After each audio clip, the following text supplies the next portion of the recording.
ಬಹುಶಃ ಮಹಿಳೆಯರಲ್ಲಿ ನೀವು, ಪುರುಷರಲ್ಲಿ ಜಗದೀಶ್ ಅವರು ಅನ್ಸುತ್ತೆ ಮೇ ಬಿ ನೇರವಾಗಿ ಮಾತಾಡ್ತಿರೋದಂತವ್ರು.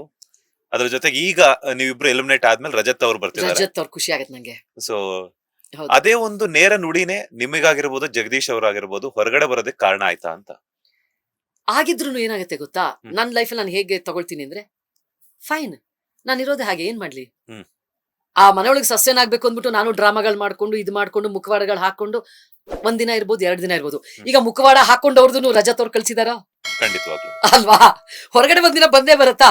ಈಗ ನೀವು ನಾನು ಇಲ್ಲಿ ಕರ್ಸಿದೀರಾ, ನಿಮ್ ಮುಂದೆ ನಾಟಕೀಯವಾಗಿ ನಾನು ಒಂದ್ 2 ಅವರ್ ಇದ್ಬಿಟ್ಟು ಹೋಗ್ಬೋದು. ನಾನು ನೀವು ಜೊತೆಗೆ 1 ವಾರ 10 ದಿವಸ 20 ದಿವಸ ಇದ್ರೆ ಎಲ್ಲ ನಿಮಗೆ ಗೊತ್ತಾಗೇ ಆಗತ್ತೆ. ಎಲ್ಲ ಹೊರಗಡೆ ಬಂದೇ ಬರುತ್ತೆ. ಯಾವತ್ತೋ ಒಂದಿನ ಹೊರಗಡೆ ಬಂದೇ ಬರ್ಬೇಕು. ಈಗ ಪಾಸಿಟಿವ್ ಅನ್ಕೊಂಡವ್ರದೆಲ್ಲ ಹೊರಗಡೆ ಬಂದಿಲ್ವಾ, ಎಲ್ಲೋದು ಬಂದೇ ಬಂದಿದೆ. ಎಲ್ಲೊಂದ್ ಕಡೆ ನನಗೆ ಪಾಸಿಟಿವಿಟಿ ಅಂತಿದ್ರೆ ಗೌತಮಿ ಅವ್ರಿಗೆ ಟಾಂಗ್ ಕೊಟ್ರ ಅಂತ. ಟಾಂಗ್ ಅಲ್ಲ, ಡೈರೆಕ್ಟ್ ಆಗಿ ನಾನು ಈ ವೇದಿಕೆಯಲ್ಲಿ ಹೇಳ್ತಾ ಇದ್ದೀನಿ ಅಂತಂದ್ರೆ ಖಂಡಿತವಾಗಿ ಎಷ್ಟು ನೆಗೆಟಿವಿಟಿ ತೋರಿಸಿದ್ದಾರೆ ಅವರು. ಅಲ್ರಿ, ನೀವು ನಾಡಿಗೀತೆ ಹಾಡಿಲ್ಲ ಅಂದ್ರೆ ಅದಕ್ಕಿಂತ ನೆಗೆಟಿವಿಟಿ ಯಾವ್ದ್ರಿ ಬೇಕು ಅಲ್ವಾ. ಬಾಯಿಗೆ ಬೀಗ ಹಾಕೊಂಡು ನಾನು ಹಿಂಗ್ ಒಂದ್ ನಾಡಿಗೀತೆ ಆಗುವಾಗ ಹಿಂಗ್ ನಿಂತಿದ್ದೀನಿ ಅಂದ್ರೆ ಅದಕ್ಕಿಂತ ನೆಗೆಟಿವಿಟಿ ಏನ್ ಬೇಕು ನಿಮಗೆ. ನಂಗೆ ಓದಕ್ ಬರಲ್ಲಪ್ಪ, ನೀನೇ ಓದ್ಬಿಡು, ಟಾಸ್ಕ್ ಅದು ಕನ್ನಡದಲ್ಲಿ ಇದೆ ಅಂದ್ರೆ ಅದಕ್ಕಿಂತ ನೆಗೆಟಿವಿಟಿ ಇನ್ ಯಾವ್ದಿದೆ ಅಲ್ವಾ. ಸೊ ಹಾಗಾಗಿ ಮುಖವಾಡ ಕಳ್ಸಿ ಬಿತ್ತೋ, ಇವತ್ತಲ್ಲ ನಾಳೆ ಬಿದ್ದೇ ಬೀಳುತ್ತೆ. ನೀವೇನೇ ಹಾಕೊಂಡು ಹೇಗೆ ಇದ್ರೂನು ಕೂಡ ಅದು ಒಂದಲ್ಲ ಒಂದಿನ ಹೊರಗಡೆ ಬಂದೇ ಬರುತ್ತೆ.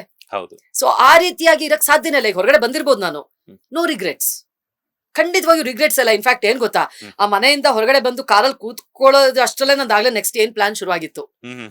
ನೀವು ನೋಡಿರ್ಬೋದು, ನಾನೆಲ್ಲೋ ಅಳೋದು ಕರಿಯೋದು, ಅಯ್ಯೋ ಹೋಗ್ತಾ ಇದೀನ, 1 ಸೆಕೆಂಡ್ಗೂ ಮಾಡಿಲ್ಲ ನಾನು. ಒಂದು ಬೇಜಾರ್ ಏನಾಯ್ತು ಅಂದ್ರೆ, ನನಗಿಂತ ವೀಕ್ ಆಗಿರೋರು ಮಿನಿಮಮ್ 10 ಜನ ಇದಾರೆ ಅಲ್ಲಿ. ಅವ್ರನ್ನೆಲ್ಲ ಬಿಟ್ಟು ನಾನು ಹೋಗ್ಬೇಕಾ, ನಾನು ಹೋಗ್ತಾ ಇದ್ದೀನಾ ಅಂತ ಗೊಂದಲಗಳು ಆಶ್ಚರ್ಯಗಳು ಉಂಟಾಯ್ತೆ ಹೊರತು ಅಳೋದು ಪಳೋದು ಬೇಜಾರ್ ಮಾಡ್ಕೊಳ್ಳೋದು. ಯಾಕಂದ್ರೆ ಹೊರಗಡೆ ಬಂದ್ರೆ ಮಾಡೋದ್ ನನಗ್ 1000 ಕೆಲಸ ಇತ್ತು. ಸೊ ಹಾಗಾಗಿ ಆ ತರ ಬೇಜಾರ್ ನನಗೆ ಸತ್ಯವಾಗ್ಲೂ ಆಗ್ಲಿಲ್ಲ.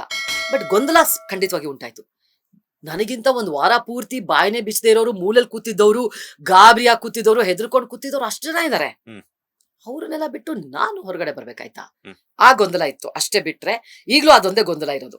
ಬಿಟ್ರೆ ಒಂದು ತೊಟ್ಟು ಕಣ್ಣೀರು ಸಹ ಹಾಕ್ಲಿಲ್ಲ, ನಾನು ಬೇಜಾರು ಕೂಡ ಮಾಡ್ಕೊಂಡಿಲ್ಲ, ನೀವೇ ನೋಡಿದೀರಾ. ಸೊ ಹಾಗಾಗಿ ಲೇಟೆಸ್ಟ್ ಹಾಗೂ ಇಂಟ್ರೆಸ್ಟಿಂಗ್ ಸುದ್ದಿಗಳಿಗಾಗಿ ಬಾಸ್ ಟಿವಿ ಕನ್ನಡ ಚಾನೆಲ್ನ ಸಬ್ಸ್ಕ್ರೈಬ್ ಮಾಡಿ, ಹಾಗೆಯೇ ಬೆಲ್ ಐಕಾನ್ ಪ್ರೆಸ್ ಮಾಡಿ. ಇದರ ಜೊತೆಗೆ ಫೇಸ್ಬುಕ್, ಇನ್ಸ್ಟಾಗ್ರಾಮ್, ಎಕ್ಸ್ ನಲ್ಲೂ ಮಿಸ್ ಮಾಡದೆ ಫಾಲೋ ಮಾಡಿ.